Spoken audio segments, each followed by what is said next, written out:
Thank you very much indeed. Chair, ladies and gentlemen, I will try to say 5 things in less than 4 minutes. First of all, thank you very much indeed for the opportunity to speak. This is the right time to look at this issue. Great success of the last decade or so, particularly in the last 5 years.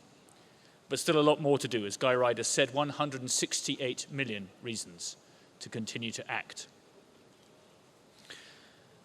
I'm delighted we're doing this in Brazil. It seems the right country to hold this event in, and many thanks to them for hosting it, given Brazil's own success in this area. So 5 quick things. Firstly, let's keep the framework we have and let's use it properly. It works. It's had significant impact over the last decade.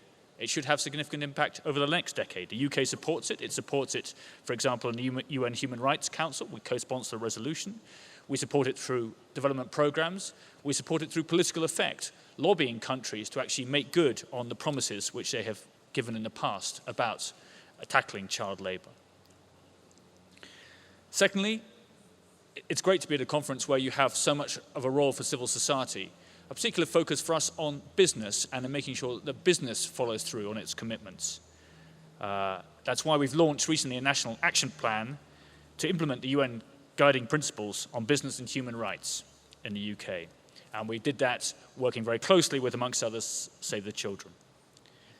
Thirdly, trade is one of the best ways we can actually end child labour. The UK does that through a series of trade agreements, which members of the European Union will be familiar with, and I align myself, I should say, with the representative of the European Union who spoke earlier today. Using not just the signing up for international conventions, but also implementing them effectively as a way of offering more trade preferences for those who take those actions. Fourthly, child labour is inextricably linked to economic development and poverty.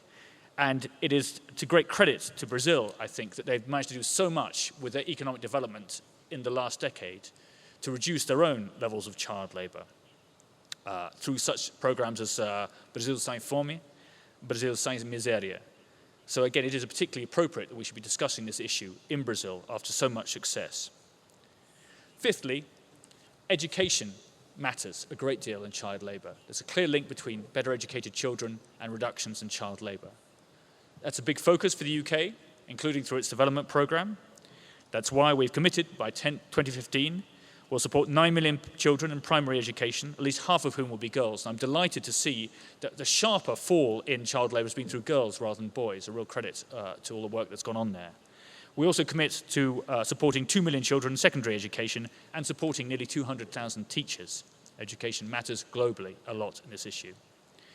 Finally, I agree very much with President Rousseff, what she said yesterday when she quoted a sterling and fine Briton, the founder of Save the Children, who said that to respond to the cry of a child, we need to speak with one clear voice. So we must. Thank you very much indeed, Chair. Muito obrigado.